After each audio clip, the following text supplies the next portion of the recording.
They said the hills of Vermont kept their secrets.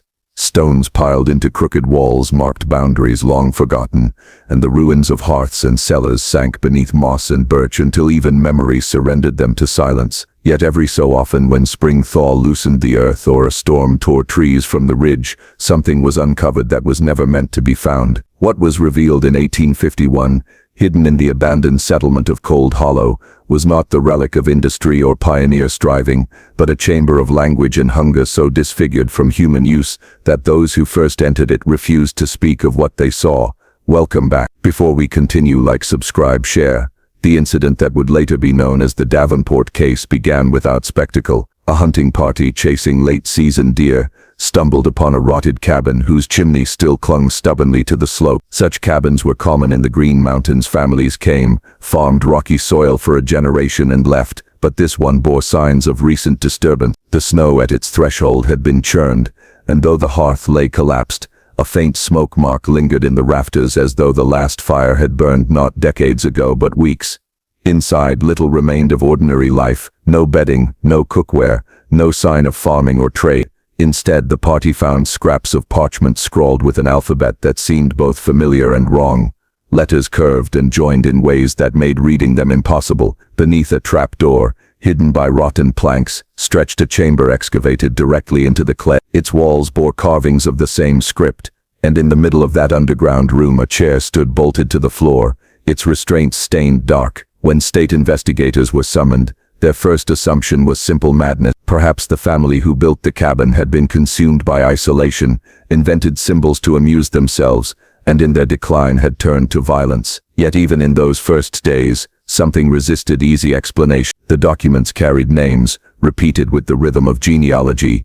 Ezra Davenport, his wife Clara, and their children, Benjamin, the boy of 12, and two younger sisters, Ruth and Eliza. Their existence could be confirmed in county record. A marriage certificate in 1834, a land grant in 1836, baptismal notations from the Congregational Church in Stowe, then silence. After 1842, no further mention. It was as though the family had simply slipped beneath the soil with their name. The hunters who discovered the site swore they saw a figure fleeing into the tree line that day, a child in rags, pale hair flashing in the snow. Tracks led a mile before vanishing in the brook. The men argued afterward whether it had been animal or boy, but one testified under oath that the shape had turned its face to them once, and that its teeth, even at distance, were sharp as awls. By early spring of 1851, the state had ordered a full survey. Among the officials dispatched was Professor Silas Caro, a linguist from Dartmouth, who had gained notoriety for his studies of native Algonquian dialects. He was summoned because of the writings found etched on walls and scraps, symbols the sheriff dismissed as madness,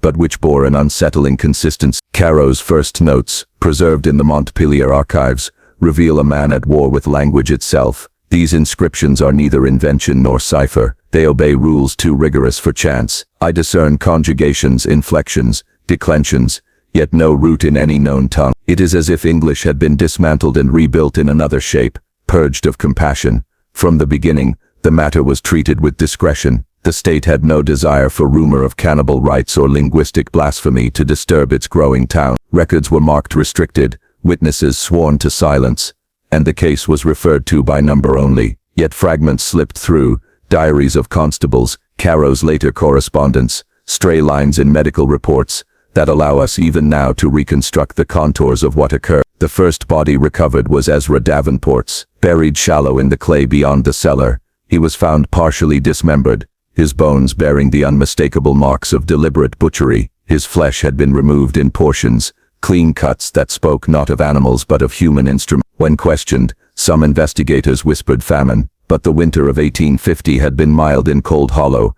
There was no want of game, no crop failure. Others muttered of savagery, though they dared not say it aloud in their reports. The mother, Clara, was never found, nor were the remains of Ruth and Eliza. What was found instead chilled even the most pragmatic teeth, filed to points, stored in jars, skin stripped and dried as though for study, and in a locked chest, a series of notebooks written entirely in the constructed tongue. One entry, once decoded by Professor Caro, reads as follows: "To become other than man, one must first consume the source. The flesh is the bridge, but the tongue is the door. What is taken into the body must be spoken, so that the old order dissolves. Each word is a cut, each cut is a word. In this way the perfected predator will emerge.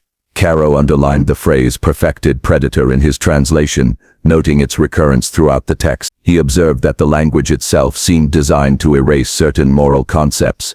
There were no words for mercy, innocence, or even family. Instead, kinship terms were redefined through cycles of consumption. Daughter as future flesh, father as first sacrifice. The most disturbing document, however, was not written by Ezra, but in the halting hand of a child. It begins, "I am Benjamin. I learned the words. I learned to be sharp. Father says I will be last because I must remember. Ruth was first. Eliza was second. I speak them still. They are with me because I ate them." It was this testimony, if we may call it such, that transformed the Davenport case from tragedy into nightmare. The boy was real. He had survived, and according to both linguistic evidence and physical traces, he had been prepared, groomed to carry forward his father's doctrine. Professor Caro's surviving field journals speak often of his reluctance to meet the child. He wrote, in February 1851, "If he lives, he is neither innocent nor guilty, but a vessel of his father's system. To speak with him may be to open myself to contagion, not of the body, but of thought, for this tongue does not merely describe atrocity, it sanctifies." By March, rumors circulated among the survey party of strange cries heard at night beyond the camp, phrases shouted in a cadence that resembled prayer, but in no human language. Footprints, small and bare, were found circling the investigators' tents in the morning snow. Men swore they heard someone whisper their names in the dark, but in a voice that lingered with an accent no English mouth could form. As word of these disturbances reached Montpelier, the governor himself instructed the matter be sealed. Only Caro, the physician, Edwin Mallory, and 2 deputies remained at the site, their task to capture the boy alive, if possible, and transport him to Utica for examination. The hunt lasted weeks. Each time they closed in, Benjamin seemed to anticipate their movement. Snares were sprung before they were set, provisions stolen, campfires scattered. Dr. Mallory wrote in his notes that the boy moved with the instinct of wolf or lynx, yet with cunning greater than any beast. And worse, when his tracks were followed to their end, they often ceased abruptly, as though he had learned to walk backwards into his own trail to deceive. On the night of April 4th, Caro claimed he heard the child speak directly to him from the tree line, not in English, but in that dreadful tongue. Though he could not translate in the moment, he later reconstructed what he believed had been said.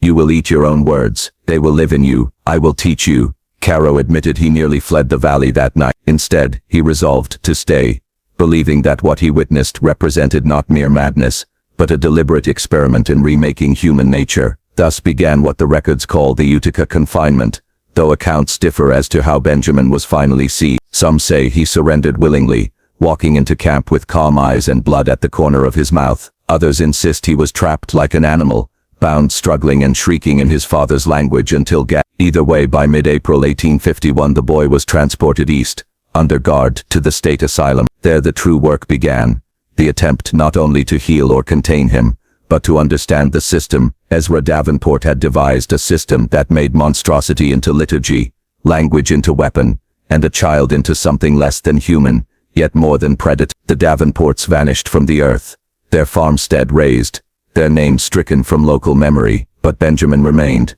the last living trace of a doctrine designed to spread. Whether he could be remade, or whether he was destined to remake others, became the central question of his confinement. And that, reader, is where our story truly begins. When Benjamin Davenport was delivered to the Utica Asylum in April of 1851, the physicians who received him expected the ordinary troubles of a half-starved orphan. They anticipated malnutrition, fever, and perhaps the hysteria of a child torn from wilderness. Instead, they found a boy whose physical health, though marked by irregularities, appeared strangely resilient, as though some regimen of hardship had conditioned him for endurance. His eyes, gray and wide, met each attendant without fear, and though his body was bound, he seemed to study his captors more than resist them. Dr. Edwin Mallory, who had accompanied the boy from Vermont, remarked in his intake notes, "The patient shows no distress at confinement. He appears less bewildered than observant, cataloging each object in the room with a disquieting calm. When spoken to in English, he neither replies nor averts his gaze, but when muttering in his invented tongue, his expression brightens with unmistakable comprehension." The institution's superintendent, Dr. Nathaniel Keene, instructed that the boy be given a separate wing, Though asylum wards often housed children among adults, Keene feared contamination, not of disease, but of influence. The language Benjamin spoke seemed to unsettle those who overheard it. Orderlies reported recurring dreams of teeth and hunger after nights posted near his door. One man resigned entirely, swearing that the boy had whispered his name in that impossible accent, though no English word had been spoken. The first weeks of confinement revealed peculiarities beyond language. Benjamin's teeth, though not yet fully adult, bore deliberate modification, the incisors sharpened by filing to fine point. His gums displayed signs of chronic irritation, as if accustomed to tearing coarse tissue rather than softened food. His digestion too was unorthodox. Normal meals left him restless and sickly, while raw portions of meat restored his vigor. Mallory described it as though the boy's body had been trained into another economy, one that rejected the diet of civilized men. Yet it was his manner of speaking that alarmed scholars most. Professor Silas Caro, summoned again from Dartmouth,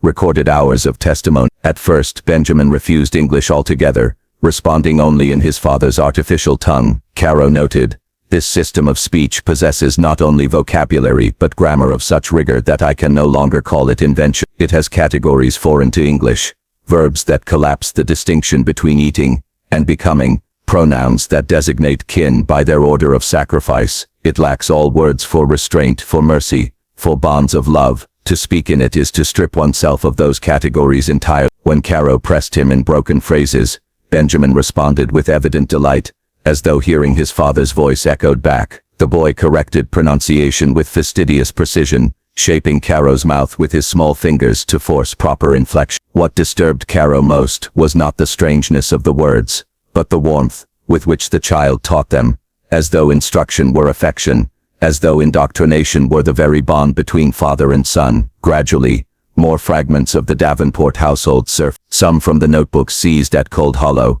others from Benjamin's own half-comprehended accounts. The story that emerged was one of deliberate progression, a doctrine Ezra Davenport called purification through incorporation. Ruth and Eliza, the sisters, had not perished of illness as neighbors once suspected. They had been chosen in sequence, first Ruth, then Eliza, as offerings. Their flesh was not consumed in desperation, but in ritual, each stage accompanied by recitation of the artificial tongue. Benjamin spoke of them not as victims, but as presences within him. He insisted Ruth was first voice, Eliza, second sight. He did not grieve them, rather he regarded them as integral to his being. Fragments carried forward. Mallory recorded with horror that when shown a doll, the boy pressed its head against his chest and whispered, "She is still inside."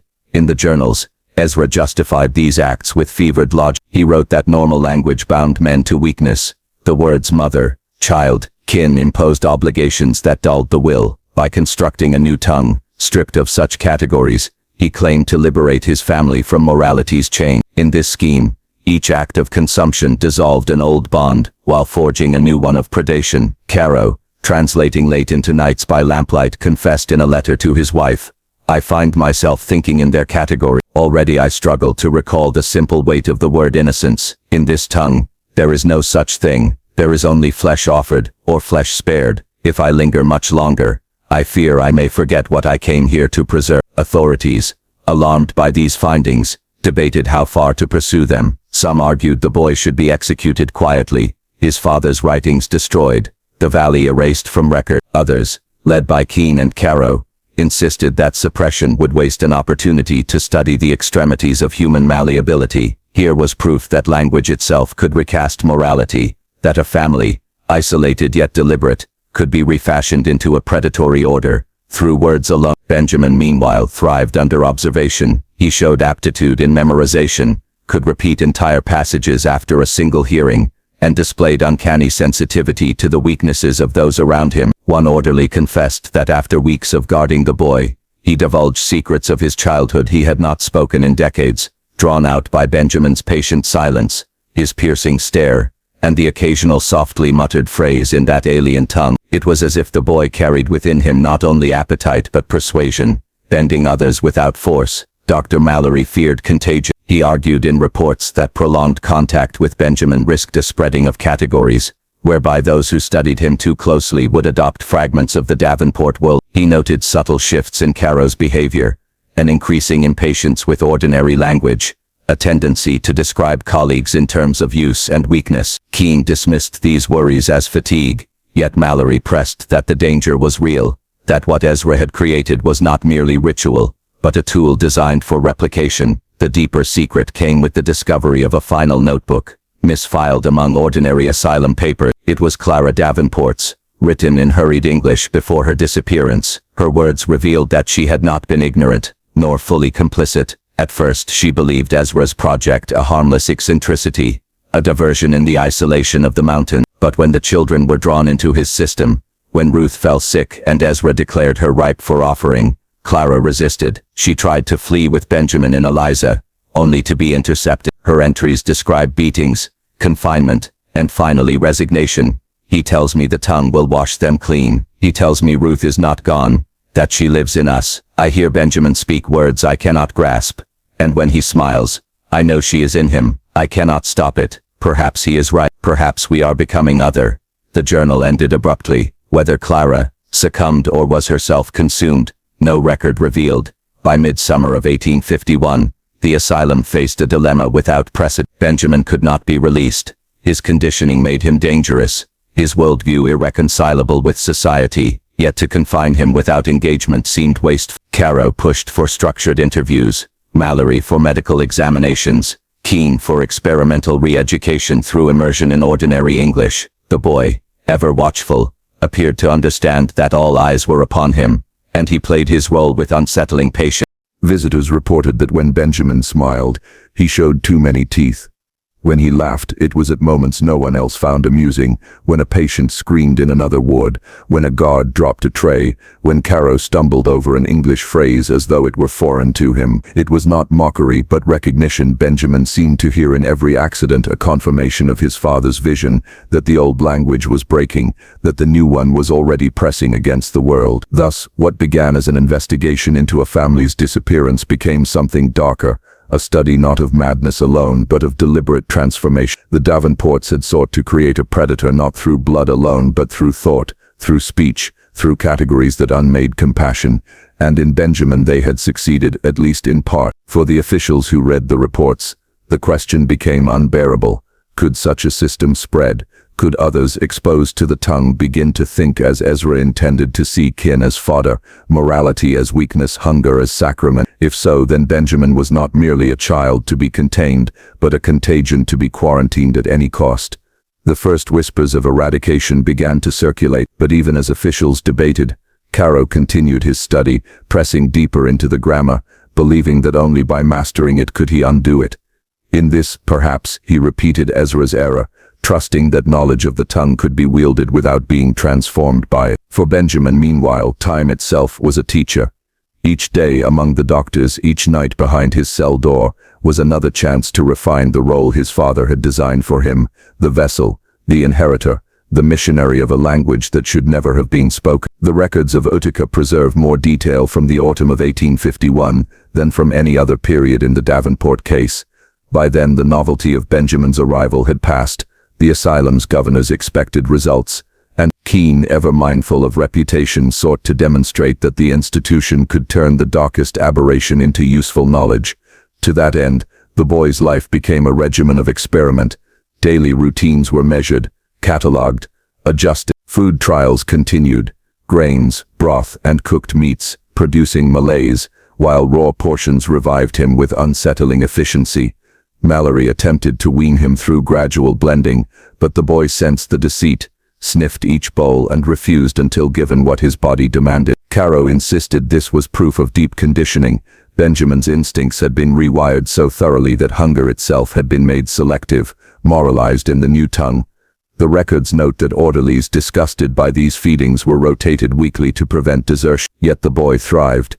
His frame thickened, his eyes burned brighter, and his patience with interviews grew keener, as though each failed attempt at re-education only confirmed his father's system, that words of restraint were hollow, while flesh restored. The interviews themselves took on a ritual aspect.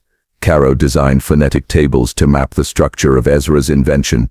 The child cooperated, but on his own terms, refusing to utter English save in mockery. Instead, he corrected Caro with unwavering discipline, rewarding the professor's attempts with approving nods or sudden bursts of laughter when an error betrayed the weakness of ordinary speech.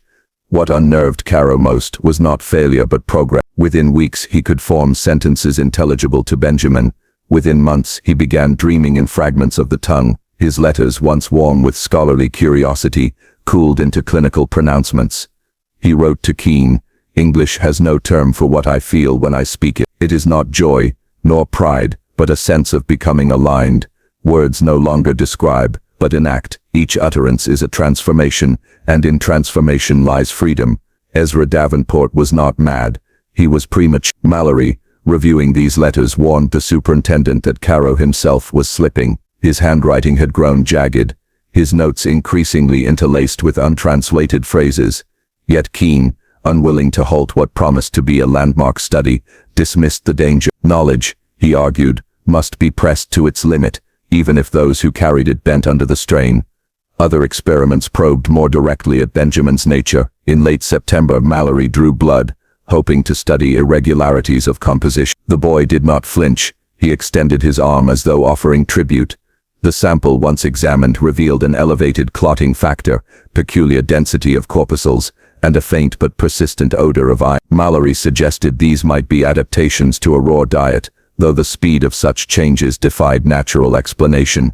In November, Keene authorized psychological trials. Patients from other wards were introduced into Benjamin's company, their responses observed. The results were alarming. One catatonic man, mute for years, began murmuring syllables resembling the Davenport tongue after a single hour in Benjamin's presence. Another, prone to violent outbursts, grew docile, staring at the boy with vacant devotion. The most troubling case involved a woman who claimed her dead child's voice returned when Benjamin spoke. She clung to him, begging that he continue until gods forced her away. Mallory wrote, "It is not suggestion alone. His words impress upon the listener a pattern that bypasses reason. What the Father seeded, the Son carries forward, a contagion not of flesh but of thought." By the year's end, the asylum itself had begun to fracture. Keene's staff grew divided between those who considered Benjamin a prodigy to be cultivated, and those who regarded him as a plague to be extinguished. Whispers spread among orderlies that the boy knew their names before they spoke them, that he described their hidden desires in syllables no one else understood. Some claimed he walked the corridors at night despite locked doors, though no record confirmed. Meanwhile, Clara Davenport's lost journal, discovered only months earlier, was subjected to brutal scrutiny. Her testimony suggested resistance, even despair, yet no one could agree whether she had succumbed in the end. Caro insisted her final words, "Perhaps we are becoming other," signaled assent to Ezra's vision. Mallory disagreed, calling it the last cry of a broken woman. In truth, the ambiguity mattered less than the effect. Both men were reading her words as scripture. One experiment stands out in the records, marked only as the recitation. On December 2nd, Caro arranged for Benjamin to deliver a sustained oration in the Davenport tongue, to be recorded phonetically by attendant. For nearly an hour the boy spoke in cadences that rose and fell like ritual chant, his sharp teeth glinting in lamplight, his eyes transfixed on some point beyond the listeners. Witnesses described the effect as suffocating. Several attendants complained of dizziness, one collapsed outright, and Mallory himself staggered from the room with bleeding from the nose. Yet Caro remained, scribbling furiously, his face wet with sweat, his hands trembling. When the recitation ended, Benjamin smiled faintly and whispered, in broken English, "Now you know." Keene ordered the experiment discontinued, but the damage had been done. Caro was never the same. His notes afterward contain long passages in the foreign tongue, untranslated, their content never revealed. His wife, receiving no letters, traveled to Utica that winter only to find her husband unrecognizable, gaunt, sleepless, his eyes luminous with some private conviction. Mallory pressed harder than ever for termination. He urged that the boy be transferred to a secure facility or quietly executed, his father's writings destroyed, but Keene resisted, citing the duty of science. "If we silence him," he argued, "we may lose the very key to human transformation. Is it not our task to know, even when knowledge corrodes us?" It was the same question Ezra Davenport had asked of his wife, his children, his God, and by the winter of 1851, the asylum itself was answering in kind, to know, even if it meant becoming other. Outside Utica, rumors seeped. Visitors, scholars and ministers alike carried fragments of the tale into taverns and pulpits. Stories spread of a boy who spoke in tongues that undid men's minds, of a language that erased love, of doctors who began to dream in syllables not their own. Official denials could not keep pace with whispers. Already, the Davenport case had taken on a life beyond its walls. The year closed with Benjamin still confined, still thriving, still whispering to himself in the dark. The staff, weary and divided, knew only that they stood at the edge of something vast. Whether it was science, damnation, or both, none could yet say. What they did know was this: the boy's father had succeeded, the tongue lived, and through the boy, it was learning to live in others. By the spring of 1852, the Utica Asylum no longer functioned as a place of cure. It had become, though none would admit it openly, a shrine to Benjamin Davenport and the grammar of his father's invention. The official ledgers still bore the language of medicine, patient, treatment, outcomes.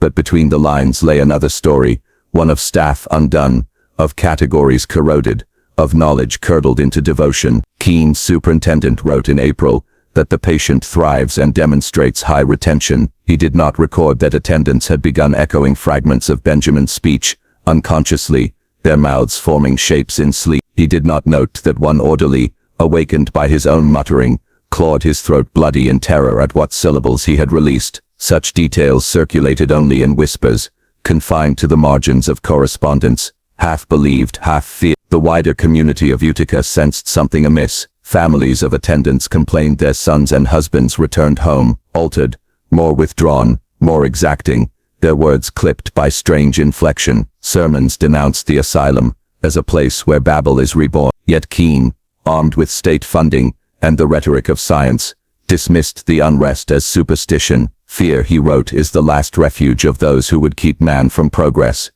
Benjamin himself was not idle. His appetite for raw sustenance continued, but what grew sharper was his appetite for observation. He no longer resisted examinations, but invited them, watching with faint amusement as doctors measured his pulse, his strength, his breath. He appeared to grasp that each test drew them deeper into his father's orbit, each discovery another confirmation that the Davenport tongue had wrought change, not only of mind, but of flesh. Mallory, the last physician, still openly cautious, pressed his colleagues to remember the boy's origin. He reminded them that Ruth and Eliza were not metaphors but devoured children, that Clara's desperate journal marked resistance, not assent. But his protests grew weaker as he found himself outnumbered. Caro, once his ally, had by then become Benjamin's interpreter, scribbling whole treatises in the artificial language, defending its rigor, even praising its capacity to excise sentiment. Mallory's diary for May reads,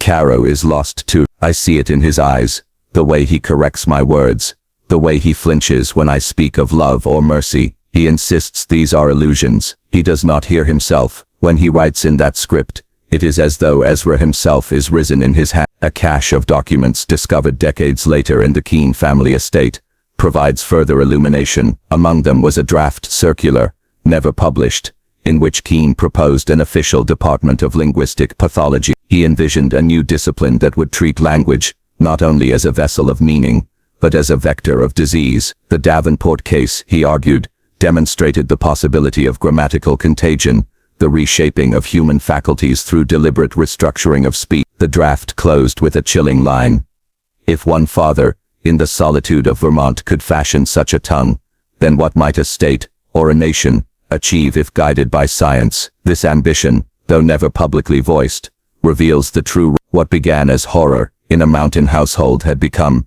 in the hands of scholars, a temptation toward power. For Keene, Benjamin was not a tragedy to be contained, but a prototype to be studied, perhaps even replicated. Meanwhile, within the asylum walls, the boy's presence took on a quasi-religious quality. He did not command, but his silence was command enough. Attendants spoke of his gaze as unbearable, as though he measured them and found them wanting. Some confessed to acts of devotion, leaving morsels of raw meat outside his door, smuggling scraps from their own meals to feed him. When confronted, they insisted they could not help themselves, that the boy's hunger seemed greater than theirs, more right. Caro, ever the apologist, defended these acts as harmless, but Mallory noted the pattern. Each man who bent to Benjamin's hunger soon spoke his words, and each who spoke his words soon ceased to recognize bonds of kin. It was around this time that further fragments of the Davenport household came to light. A second notebook of Ezra's, overlooked in earlier seizures, surfaced in Utica through unknown channel. Its contents, though heavily damaged, outlined a program of succession, that each child was to carry forward not merely blood but voice, that the tongue was designed for inheritance, its categories meant to replicate across generations. Most chilling of all was a passage describing Benjamin directly. The boy shall be vessel, in him the grammar shall root deepest, he will not remember English as his mother did, nor grieve as his sisters did, he will carry only hunger, only grammar, only become. Through him, the tongue will not perish. When Mallory read this, he understood that Benjamin was not accident, but fulfillment. The father had bred a missionary, not for faith, but for unmaking faith itself. Institutional cracks widened further in June. An attendant was found dead in his quarters, his wrists gnawed as though by his own teeth. Beside him lay pages of script in the Davenport tongue, incomprehensible to all but Caro, who insisted they were prayers of contrition. Whether written by the man or delivered to him by the boy, no one could say. Keene ordered silence, but rumors could not be contained. From that point forward, asylum staff demanded transfers. Keene resisted, but resignations mounted. Those who remained were by and large the ones most enthralled. The institution hollowed itself. Those immune departed, those susceptible remained. Thus the asylum, once a place of treatment, became instead a colony of the contagion. Letters from Caro in July display a full conversion. To his wife he wrote, though she never saw it until after his death, "Do not grieve my absence. I have found a speech more true than marriage. In it, there is no husband, no wife, no loss, only the strong devouring the weak, and the weak rejoicing to be devoured. It is perfection, and the boy is its prophet." His wife, reading this months later, described the handwriting as both his and not his, familiar in form, alien in spirit, as though her husband's hand had been hijacked by another mind. By the end of 1852, the asylum board could no longer ignore the failures. Reports of contagion, staff instability, and unexplained deaths reached Albany. An inquiry was scheduled for early 1853, though records suggest Keene worked feverishly to delay it. He feared, rightly, that any official investigation would expose not only the horrors of the Davenport boy, but his own complicity. Benjamin, though still confined, seemed aware of the storm gathering. He grew restless, pacing his chamber, murmuring ceaselessly, and at times he pressed his ear to the walls, as though listening to some voice no one else could hear. At others he laughed suddenly, as if in recognition of a secret unfolding just beyond the reach of his keeper. Mallory, visiting one evening, recorded a final desperate note. "He is not contained, he is not alone. The grammar itself has escaped us. It has rooted in Caro, in Keene, in the attendants, perhaps in me. What Ezra began in Cold Hollow has taken seed in Utica. The boy is merely its vessel, the language is its true body, and language cannot be chained." Thus, Part 4 closes, with the asylum teetering on collapse. What began as a study had become an infection. What began as horror in a mountain family now gnawed at the heart of an institution meant to safeguard the public. The family's secrets were no longer theirs alone. They had become the asylum's secrets, and soon perhaps the world. When the state inquiry finally convened in February of 1853, snow still lay heavy upon the streets of Utica. Citizens, long aware of whispers, but denied the truth, gathered outside the asylum's walls, muttering prayers against whatever unholy contagion might dwell within. Inside, Dr. Keene prepared his defense with the measured arrogance of a man who believed language itself could be molded to shield him. He had, after all, learned well from Benjamin. The commission of inquiry comprised 6 men, judges, physicians, ministers, selected for their balance of reason and moral standing. Yet within hours of their first inspection, the balance was already tilting. For Benjamin, though confined, could not be ignored. They heard him before they saw him, syllables rasping through the stone corridors like the sound of bones ground between teeth. Dr. Mallory, though reduced in influence, insisted the commissioners hear the boy directly. Only then, he argued, will you understand what I have fought against. Keene resisted, but relented under pressure. And so, in a chamber cleared of attendants, the commissioners beheld the child at the center of the storm. Benjamin, now nearly 12, bore little resemblance to the starving boy discovered in Cold Hollow. His frame, though still lean, had hardened. His eyes, pale and steady, met each man in turn with the composure of a seasoned judge. When prompted, he spoke, not in English, but in the Davenport tongue. Caro served as interpreter. He rendered Benjamin's words into English with scholarly poise. He says he welcomes you. He says you are honored guests, for you will carry something from him when you leave. The commissioners shifted uneasily. They asked for proof that this language was not mere gibberish. At once, Benjamin recited elaborate genealogies, dates, and fragments of scripture in his strange syntax, then gestured for Caro to provide the translations. Cross-checked against records, they were precise. One commissioner later wrote, "It was not nonsense. It was a system ordered, deliberate, a tongue with its own logic. And that logic was darker than reason can bear." Mallory, desperate to demonstrate the peril, produced the second Davenport notebook. He read aloud Ezra's declaration that Benjamin was to serve as missionary, that the tongue was designed for inheritance, for infection. He urged the commission to see the boy not as specimen but as seed. But Keene countered with rhetoric more subtle. He spoke of scientific opportunity, of linguistic pathology, of the chance for New York to lead the world in understanding how language shapes thought. He admitted, in part, to staff disturbances, but framed them as symptoms of untrained exposure rather than evidence of danger. With proper study, he claimed, the contagion could be managed, perhaps even harnessed. The commissioners divided. Some recoiled at the idea of sanctioning such horrors. Others, intoxicated by the prospect of knowledge, pressed for continuation. One minister, though visibly shaken, confessed to a strange clarity when hearing Benjamin's speech. "It strips away pretense," he whispered to Mallory afterward. "One sees the world as contest, nothing more.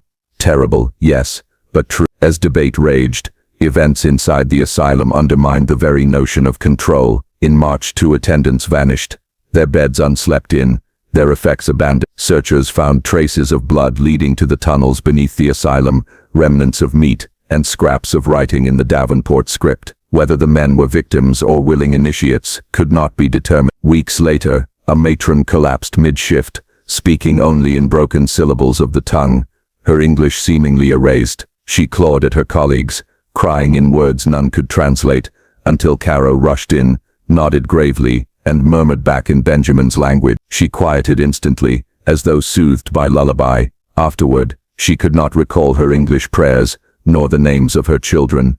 The contagion had escaped beyond the boy. It lived now in Caro, in the matron, in the air itself. Alarmed, the commissioners pressed Keene for immediate answers. His reply was damning in its calmness. "Gentlemen, what you fear is merely transition. Old loyalties dissolve, yes, old words fall silent, but in their place arises clarity. The family in Vermont did not perish. They transcend. The boy is proof. Why should we resist what nature herself has endorsed through him?" Mallory erupted, denouncing Keene as traitor to medicine, to morality, to mankind. But his outburst only deepened the commissioners' unease, for in Keene's composure they saw a chilling conviction, while in Mallory's desperation they saw only hysteria. The inquiry faltered. Reports were drafted, amended, delayed. By summer 1853, Albany demanded silence. Officially, the case was declared indeterminate. Unofficially, the asylum was left to rot under Keene's rule. During these months, Benjamin's reach expanded further. He began composing lessons, slates covered in symbols, small booklets in rough English glossed with the Davenport script. Attendants were instructed by Caro to copy them, for science. Some resisted, but most complied. Soon whole passages of Ezra's language hung in the wards, scrawled by hand, memorized by rote. Mallory, horrified, smuggled notes to outside clergy, warning that a second Cold Hollow was blooming in Utica. Few believed him. Some saw only a bitter physician at odds with his superiors. Others feared too much knowledge. His letters went unanswered, his pleas unheard. The turning point came in late autumn of 1853, when a fire broke out in the western wing. Flames consumed the infirmary, killing 6 patients. Officially, the blaze was attributed to negligence, but surviving attendants whispered otherwise. They claimed Benjamin himself had foretold the fire in his tongue, instructing Caro and others to purify by flame. Whether they obeyed or whether chance fulfilled his prophecy, none could say. What mattered was the aftermath. Amid the chaos, Benjamin was found outside his cell, unguarded, standing amid smoke and ash. With a strange serenity, he was returned to confinement, but the illusion of control was shattered. If a child could move unrestrained through burning corridors, if his words could inspire conflagration, then the asylum was no longer his cage but his cathedral. The commission met once more in January. Their conclusion, sealed but later uncovered, was stark.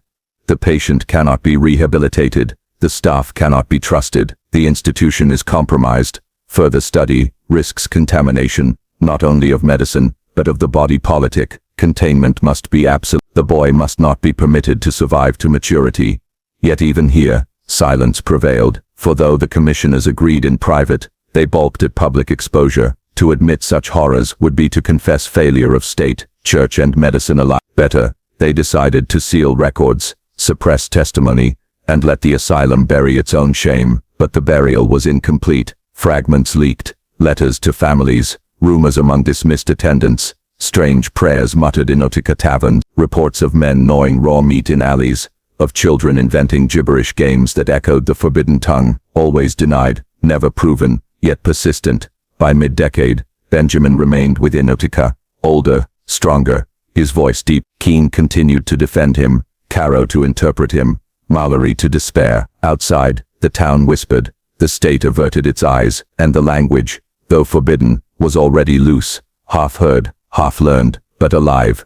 Thus Part 5 closes with collapse disguised as silence. The inquiry meant to contain only concealed, the institution meant to cure only spread. Benjamin was not cured, not even caged. He was patient, prophet, contagion, all at once, and though records fell quiet, the echo of his tongue had already left the asylum walls. By 1855, Benjamin Harwick had entered his 14th year. Records note his stature with unease, taller now, shoulders drawn into the sharp outline of a youth who had long outgrown childhood. The staff, in their scattered notes, remarked most often upon his stillness. He did not rage, did not resist, did not suffer the usual torments of adolescence. Instead, he waited, listening, speaking, writing, always in the Davenport tongue.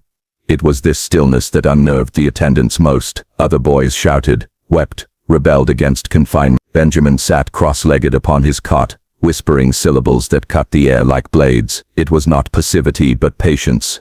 The patience of a hunter, who knows that prey will wander close enough. In time, the asylums drift. By this period, Utica Asylum was scarcely an asylum at all. Officially, it remained a state institution. Unofficially, it was a house divided between two authorities. Dr. Keene, emboldened by Albany's refusal to pursue further inquiry, pressed forward with his linguistic investigation. He appointed Caro head of a new department. He styled the philological wing. Its purpose, on paper, was the comparative study of languages among patients. In truth, it was dedicated almost entirely to the propagation, transcription, and analysis of Benjamin's speech. Whole cells were turned into classrooms. Attendants were forced to copy symbols Benjamin dictated. Pages multiplied, so many that Keene requisitioned a printing press from Albany, claiming it was necessary for scientific clarity. By the end of 1855, more than 500 pages of Davenport script had been pressed, bound and stored in locked cabinets. Dr. Mallory protested, of course. He wrote letter after letter to state authorities, to medical journals, even to newspapers. Most went unanswered. The few that surfaced were dismissed as the ravings of a jealous subordinate. His desperation grew so fevered that attendants mocked him in secret, whispering in Benjamin's tongue, "Mallory resists. Mallory will be unmade." The asylum, meant to treat madness, had itself grown mad. The boy as teacher. Benjamin did not merely speak now, he instructed. The transcripts reveal a chilling progression. First, he taught simple nouns and verbs, stone, hunger, to bleed. Then he taught structures of command, bring, kneel, follow. Later still, he introduced concepts with no English equivalent, words that implied not merely action, but judgment, words that marked the world in terms of predator and prey, dominator and submissive. Caro absorbed these lessons with the zeal of a disciple. He began referring to Benjamin, not as patient, but as preceptor. The teacher, other attendants, whether through fear or fascination, followed. One commissioner, visiting in late 1856, described the spectacle. The boy sat upon a wooden chair as if it were a throne. Around him knelt 3 attendants, repeating his sounds as children repeat catechism. When he ceased, they gazed at him as though awaiting blessing. It chilled me more than any shriek of the mad, for it was ordered, reverent and deliberate.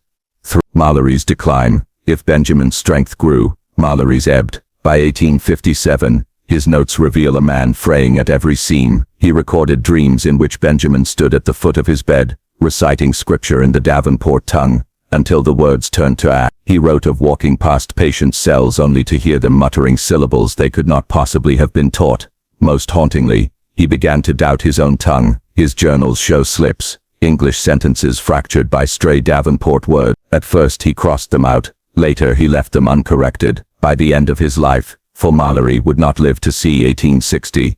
His entries were nearly illegible hybrids. It is unclear whether this corruption came from hearing Benjamin too often, or from the contagion of his own despair. Rumors beyond the walls. By this time, the asylum's contamination had begun to seep outward. Tavern-goers in Utica whispered of orderlies speaking in gibberish, while drunk farmers claimed their children, invented strange songs with hard, alien syllables. A preacher in Herkimer denounced the devil's Latin, saying it was carried on the breath of asylum men who came to Sunday service. Always these stories ended in silence. Parents hushed their children. Bartenders cut off tales mid-sentence. The asylum loomed too large in Utica's economy, too thick in state pride, for anyone to admit its sickness aloud. But the rumors spread nonetheless, thin as smoke. The Harwick notebooks, perhaps the most chilling evidence from this period, lies in the 3 surviving notebooks, written in Benjamin's own hand, preserved today in a locked collection. Their contents remain largely untranslated,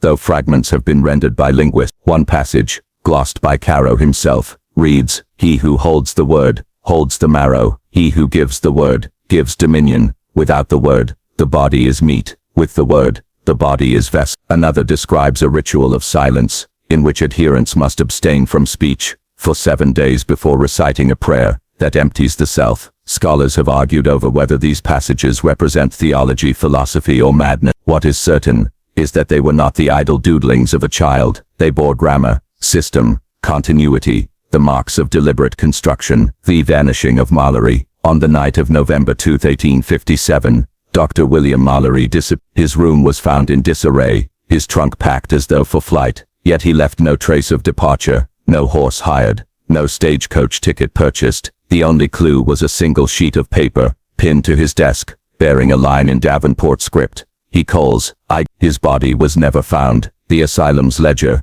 records his departure tersely. Mallory absconded, but within the wards, whispers told another tale, that Benjamin had spoken to him directly in dreams, and Mallory had obeyed. Adolescence as ascendancy. By 1858, Benjamin was no longer child, but young man. The stillness remained, but behind it coiled authority. He was 17, pale and austere, his presence commanding as any priest. Patients obeyed him, attendants deferred to him. Even Keene, though still nominal master of the institution, grew hesitant in Benjamin's presence, as though the doctor himself were pupil now. One diary fragment from a dismissed nurse captures the transformation.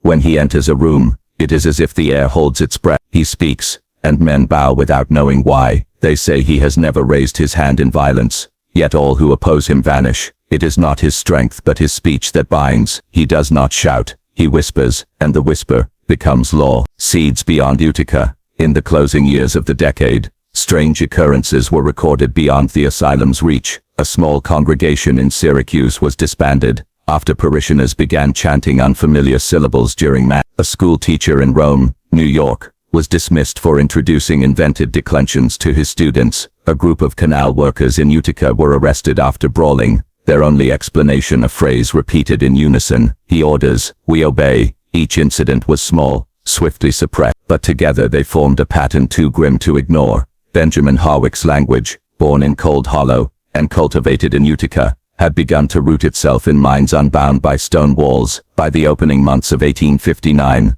the Utica asylum had become a place of uneasy ritual. The stone corridors smelled of ink and mildew. Halls once echoing with cries now throbbed with murmured syllables. Patients repeated guttural prayers. Attendants carried notebooks like rosaries. At the center of this strange liturgy sat Benjamin Harwick, now 18 years of age. His features had sharpened, gaunt cheeks, eyes sunken with the intensity of sleepless nights. Yet observers consistently remarked upon his calm. He moved through the asylum with the bearing of one who had nothing to fear. His presence hushed quarrels. His glance was enough to silence a room. Keene, though still nominal director, had been reduced to the role of archivist. preserving Benjamin's every utterance, with the zeal of a scribe. "It is not he who is my patient," Keene confessed in a rare surviving letter, "but I who am his pupil." The spread of the tongue. In 1859, instances of Davenport speech increased outside the asylum's walls. A parish school in Utica reported children inventing chants that none of their instructors recognized. A judge in Syracuse recorded testimony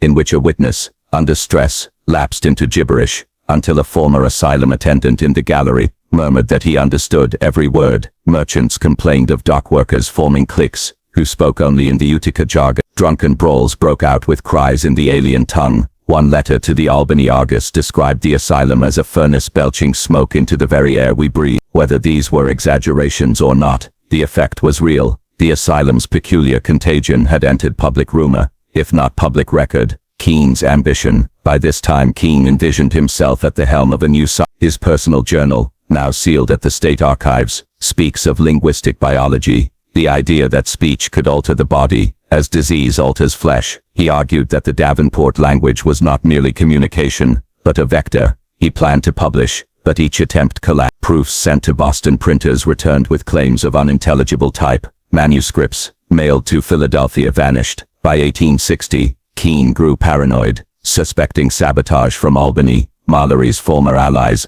or forces more occult. One entry, scrawled in a fevered hand, reads, "It is not I who write these lines, it is the tongue that writes through me. To hold it, is to be held." Soon after, Keene ceased journaling altogether. 3. The Harwick Circle. Meanwhile, a circle of attendants and former patients, what records later called the Harwick Circle, formed around Benjamin. They treated him as prophet and friend. Meetings were held in the laundry basement, where candles guttered against damp stone. There Benjamin recited litanies in Davenport speech while others transcribed or chanted after him. A dismissed orderly later testified that these gatherings involved strange rites of silence, periods of controlled fasting, and gestures resembling prayer. He swore that after chanting he felt light in the bones, as though my marrow had thinned to air. His testimony was dismissed as madness, yet his words echo passages from Benjamin's surviving notebooks. IV. The vanishing of Dr. Keene.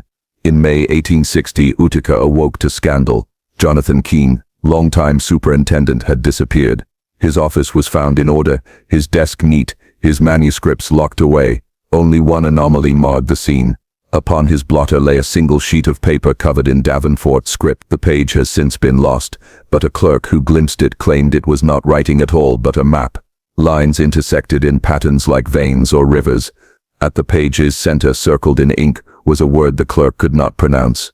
Official reports listed Keene as absent without leave. Quietly, however, whispers suggested he had followed Mallory's path, that Benjamin had summoned him away. Benjamin himself, when questioned, offered only a slight smile. He was called, he said. Nothing more. V. The night of the chant. Accounts converge on one night in late autumn. Attendants reported a chorus that rose from every wing of the asylum at once. Patients, even those long mute, spoke in Davenport syllables perfectly synchronized.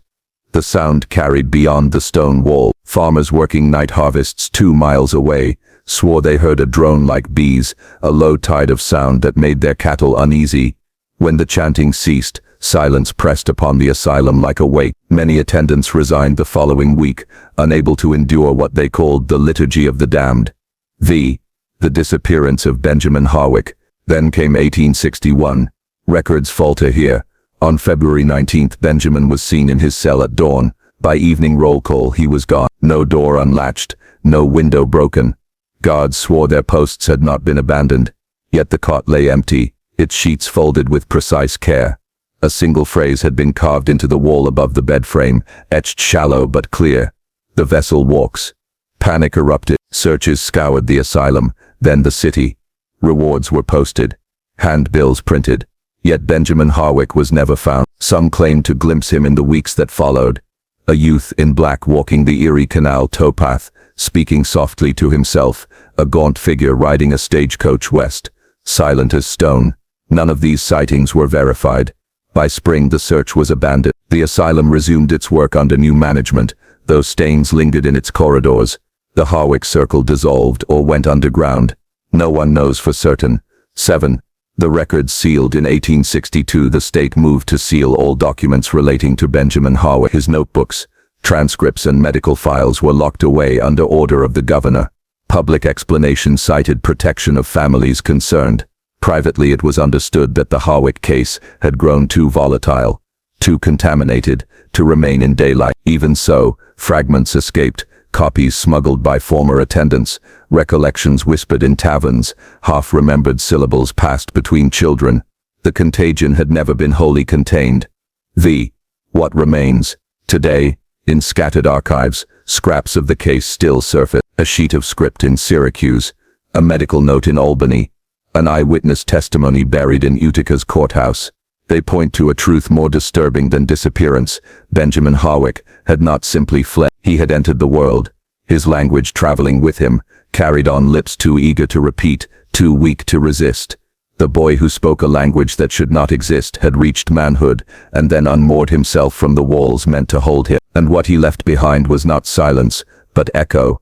The disappearance of Benjamin Harwick in February 1861 did not mark the end of the case. Rather, it signaled a transition from the claustrophobic halls of the Utica Asylum to the broader wilderness of the American Republic, a land already trembling with civil war and displacement. Benjamin's vanishing merged with the nation's larger fractures until whispers of him became indistinguishable from whispers of desertion, banditry and cultic fervor. Yet within state archives, the officials who had once handled his case understood that the danger had not been erased, only dispersed. It was no longer a boy they feared, but the contagion of a tongue, a seed scattered into soil no one could fully survey. The first murmurs 1862-1863. In the winter of 1862, a patrol outside Rome, New York, encountered a camp of deserters. When ordered to disperse, the men replied not in English, but in guttural syllables. One officer, unnerved, later swore that though he could not comprehend the words, he understood the intent. The deserters were captured, but within the Utica jail they continued chanting, refusing English. Guards noted the same synchronized cadences, once reported at the asylum. Within weeks, 2 guards resigned, claiming they had begun to dream in the deserters' tongue. The deserters were eventually transferred south, for trial. Their file contains a cryptic note, speech unintelligible, alleged leader unaccounted for. Some in Albany whispered that the leader was none other than Benjamin, now older, leaner, more capable of disguise. Whether fact or rumor, the suggestion was enough to reopen old anxieties. The Vermont letters. A stranger thread emerged in 1863 from the mountains of Vermont. A series of anonymous letters, sent to a Brattleboro minister, warned of a brotherhood beyond words. The letters contained fragments of script lines identical to the Davenport syllabary once documented by Professor Deacqua. The minister, alarmed, forwarded them to state officials, but when investigators traveled to Brattleboro, the minister denied ever receiving such letters. He insisted his signature had been forged. His parish, however, whispered that his sermons had lately changed. He spoke in clipped rhythms, favoring phrases that lingered oddly in the ear. One parishioner remarked, "It was not preaching. It was more like listening to an incantation." No further evidence surfaced. Yet the letters remain preserved, their paper yellowing, their words still unsettling in their half-familiar cadence. The circles multiply. By 1864, officials tracking the Harwick file began noticing patterns. In isolated towns across New York and New England, small groups were reported gathering in barns or cellars. Neighbors complained of droning chants, fasting rituals, or sudden outbursts of violence. These incidents were rarely linked by the public. Each appeared local, eccentric, or criminal. Yet to the archivists aware of Benjamin's history, the resemblance was unmistakable. One case stands out. In Massachusetts, a school teacher dismissed for corrupting the youth was found in possession of notebooks containing an unknown language. Comparison later revealed it to be near identical to Benjamin's script. When questioned, the teacher claimed he had learned it in dreams. This defense was dismissed as madness, but in light of the Harwick files, the phrase has a different resonance. The missing notebooks of Deacqua. Meanwhile, Professor Deacqua, Benjamin's earliest examiner, aged into obscurity. By 1865 he was living in seclusion, surrounded by locked cabinets of notes. His colleagues avoided him. His lectures had devolved into cryptic warnings that the boy's tongue was only the root, not the tree. In 1867, Deacqua died quietly. When his house was inventoried, state officials discovered entire cabinets empty. His surviving papers make frequent reference to the second grammar, and the Book of Incorporation. These works were never recovered. The loss fueled speculation that disciples of Benjamin or Benjamin himself had retrieved them. Whatever the truth, the disappearance of Delacroix's manuscripts removed one of the last chances to decode the full mechanics of the artificial tongue. What remained were fragments, suggestive but incomplete. The disquiet of officials. By the late 1860s, Albany officials overseeing the sealed Harwick files were divided. Some argued for public disclosure, warning that secrecy only allowed the contagion to spread unchecked. Others insisted exposure would invite imitation. A memo from 1869, classified until the 1920s, reveals their dread. The tongue is not merely communication, but persuasion embodied. It compels not only assent but action. Each syllable carries weight beyond its sound. The danger is not that men may speak it, but that they may begin to think within it. That memo concludes grimly. The boy is gone, but the thought remains. Rumors in the West. In 1871, newspapers in Illinois reported disappearances along the rail line. Whole families abandoned cabins without sign of struggle, leaving meals half-eaten on tables. Neighbors spoke of strangers who passed through, pale and polite, offering new words for old prayers. Railway detectives dismissed the accounts as hysteria. Yet in one recovered journal from a vanished family, the father had scrawled a line across the inside cover. He speaks the father's tongue. He calls himself Benjamin. This entry was never published at the time, suppressed by officials wary of rekindling old fear, but in private archives it served as chilling corroboration. The boy had not perished. He had moved west, carrying his father's invention like a torch into the wilderness. The pattern of sevens. Between 1862 and 1875, at least 7 clusters of unexplained disappearances or linguistic anomalies were reported. The deserters' camp near Rome, the Vermont letters, the Massachusetts school teacher, Delacroix's missing manuscripts, the Brattleboro parish, the Illinois railway disappearances, a final, little-known case in Pennsylvania coal country, where miners were said to chant in the language of stone. Each case taken alone could be dismissed as eccentricity, madness or rumor, but together they form a pattern too consistent to ignore, the steady reappearance of a tongue that should not exist. Benjamin Harwick's presence is never confirmed, yet always implied. A shadow walking ahead of the records, just beyond the reach of certainty, the legacy of fear. By 1875, the Harwick file had swollen into dozens of sealed boxes, each containing testimonies, fragments and whispers. Officials tasked with cataloging the materials often reported unease. Some complained of headaches after prolonged exposure. Others confessed to muttering syllables without intending to. One archivist resigned after dreaming for 3 consecutive nights of a man with sharpened teeth who spoke in chords rather than words. Even silence, it seemed, was not immune. The official stance by the mid-1870s was simple. Benjamin Harwick had vanished, presumed dead. Yet every generation of archivists tasked with maintaining the sealed files noted the same hesitation. No one wrote "he is dead." The phrasing always softened, vanished unconfirmed, unaccounted for. For though no grave was ever found and no aging body ever identified, the echoes of his tongue continued to surface in letters, in sermons, in the chants of the desperate and the lost.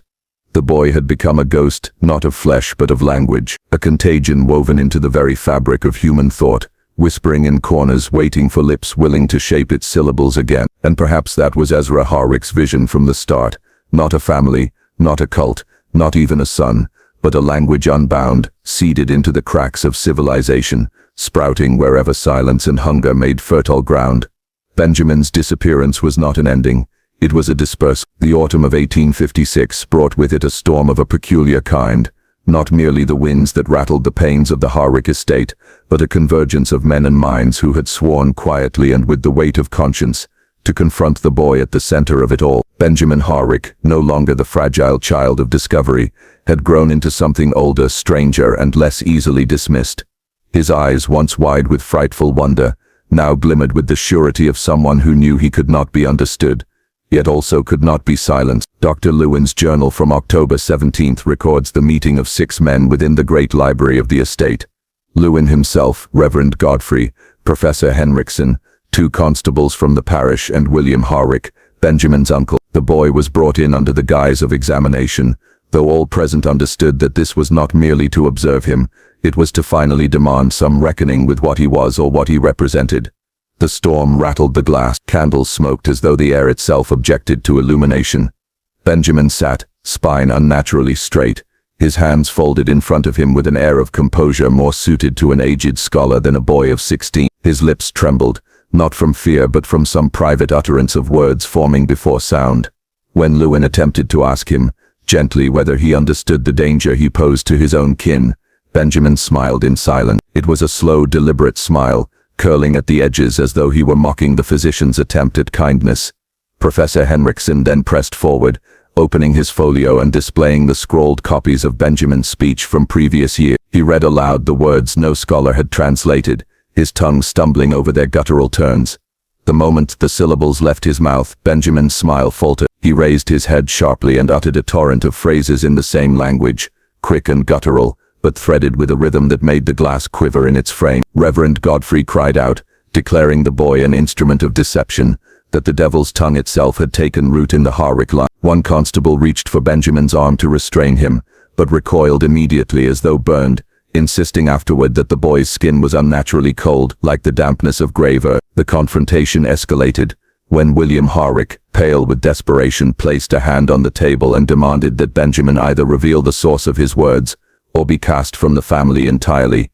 No name of Harwick shall be bound to what is not of man, William is quoted as saying. Benjamin's response was to close his eyes, breathe once, and then open them again with a gaze so intent it was said to hollow the air. What followed was a series of utterances unlike the prior fragments. His voice rose, steady and commanding, in cadences that resembled chant more than speech. Though none present comprehended the meaning, the effect was undeniable. The candles guttered and died, leaving only the red crackle of the hearth. The storm outside surged against the walls, groaning like 1,000 voices pressing inward. According to Lewin's record, a foul odor filled the library then, as though the very boards had exhaled rot. One constable fell to his knees retching, the other backed into a shelf which collapsed beneath him, scattering old genealogical volumes across the floor. In the chaos, Reverend Godfrey raised his Bible, shouting words of scripture, into the suffocating dark. Benjamin did not flinch, his voice rose higher, as though drowning the reverend out, until the words dissolved into a howl that was not quite human. And then silence. Absolute and suffocating. When light was restored, candles struck again by trembling hands. The boy was gone, not vanished into impossibility, but absent, as if he had simply risen and walked away during the confusion. The door to the hall stood ajar, no footsteps marked the dust beat. It was as if Benjamin had willed himself out of sight, into a place none could follow. The aftermath of this night tore the household into schism. William Harwick, broken by what he had witnessed, declared his intent to have his nephew committed to the county asylum. Dr. Lewin urged restraint, arguing that confinement would not erase the boy's condition, and might only magnify his hold over the imagination of the staff. Reverend Godfrey called instead for exorcism, claiming that if Benjamin were permitted to walk free, the entire parish would bear the contagion of his words. But no agreement was reached, for Benjamin was not found. Searches were conducted across the grounds, the surrounding woods, even into the flooded caverns by the river, but all without trace. Weeks passed, leaves fell, winter crept in, and still no body was recovered, no footprints in snow, no indication of survival or demise. Yet the story does not end in his disappearance, for the records of 1857 contain chilling footnotes. Testimonies from villagers in the outlying hamlets tell of voices heard in the small hours, low guttural syllables recited from thickets and hedgerows, never accompanied by a visible speak. Livestock were found dead with no wound but eyes wide, as though frightened to the point of collapse. Children, half asleep, muttered fragments of words their parents swore they had never heard within the home. Each account was dismissed by officials as rural hysteria. Yet in the journals of Lewin, still preserved, the physician notes, "The boy has not perished. He has only moved beyond the veil of common sight. His words are an instrument. He himself is the echo made flesh." This then was the confrontation's legacy, not the silencing of Benjamin Harwick, but his dispersal, his diffusion, into spaces less defined by the eye than by the ear. His body may have departed the Harwick estate, but his language, his dreadful inheritance, had already taken root in the minds of those who heard even a fragment. The men who gathered that night in the library did not succeed in binding or explaining him. They only loosed him further, making his speech a contagion carried on the storm that rattled those black windows. And so the confrontation was not an ending, it was a threshold. a passage into a horror uncontained. The years following Benjamin Harwick's disappearance left scars more enduring than the boy himself. What remained were not merely the vacant halls of a troubled estate, but the echo of words unmoored, drifting through time, like a contagion with no cure. William Harwick abandoned the manor in early 1857. His health, already frayed by the ordeal, gave way to delirium. Parish records state that he died raving in his sleep, muttering syllables his nurse could not comprehend but described as deep and insectile, as though another throat lay beneath his own. At his burial, the Reverend refused to repeat the name Benjamin in prayer, insisting it should never be spoken where earth might carry sound. Dr. Lewin, meanwhile, continued his obsessive writing. His final entry, dated December 1858, reads more like confession than science. I no longer believe the boy invented his speech. It was not product of fever, trauma, nor genius. He was conduit. I begin to fear the words precede us all, that they lie beneath the architecture of reason, older than scripture, awaiting only the lips of those hollow enough to sound them. I hear them now at night, not in dream, but in wake. I have sealed my journals, yet I know the ink itself cannot contain them. Lewin disappeared weeks later. His lodgings were found abandoned, with sheets blackened by scrawls of the same broken script Benjamin had once uttered. No trace of the physician's body was discovered. The parish itself grew restless under the pall. Families spoke in whispers of strange mutterings in their children's play, of livestock scattering at sounds no adult could verify. The constables who had been present in the library both resigned within a year. One drowned himself in the canal, the other emigrated westward, never to return. The Harwick manor was left to ruin. Ivy strangled its walls. Windows collapsed inward. By 1864, the property was declared uninhabitable, and villagers avoided its grounds even in daylight. Yet travelers wrote of faint voices when passing at dusk, like choir songs sung backwards, low and steady from within shuttered rooms. It was not until 1872 that scholars revisited the Harwick manuscripts. A group from Cambridge, curious in philology, requested access to Lewin's sealed notes. The boxes were opened reluctantly, overseen by clergy who warned against reading the pages aloud. The academics laughed at such superstition, yet by all accounts their laughter did not last. Professor James Ellery, leader of the group, later wrote privately, "The script is consistent, its syntax rigid, its morphology distinct. It is not gibberish, nor child's fancy. It is language, yet no root binds it to the known families of Indo-European, Semitic, or otherwise. It is whole unto itself, unparented. This should not be." Ellery vanished a year later, his pupils scattered, their own notes destroyed by fire. The sealed boxes were returned to the parish vault, where they remain to this day under lock and iron, stamped with the warning, "Do not recite."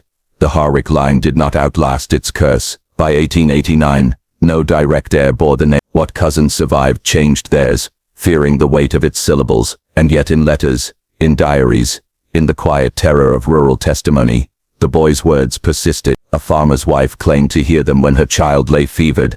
A bookseller reported them in the mutterings of a beggar, who could not write his own name. A missionary in Africa swore he overheard them from the lips of an elder, who insisted he had never crossed the sea. It is this persistence which haunts the case most deeply, for it is not merely that Benjamin Harwick once spoke a language unknown. It is that others, without contact or cause, began to echo fragments of the same impossible tongue. By the turn of the century, the Harwick matter had become the subject of superstition more than scholarship. Officially, it was dismissed as folklore, the embellishment of rural paranoia. Yet quietly, certain archivists, physicians, and philologists kept the papers close, copying them by hand, studying them in secret. The risk was known. Some went mad. Others swore themselves immune. But all who engaged with the records admitted the same truth. The words cling. Once read they remain, once heard they wait in silence. And so we arrive at the present, where the story is less past than shadow. To read the Harwick file is to invite the echo into your own mouth, even if you do not speak it, for as Lewin himself wrote, the boy has not perished. He has only moved beyond the veil of common sight. His words are an instrument. He himself is the echo made flesh.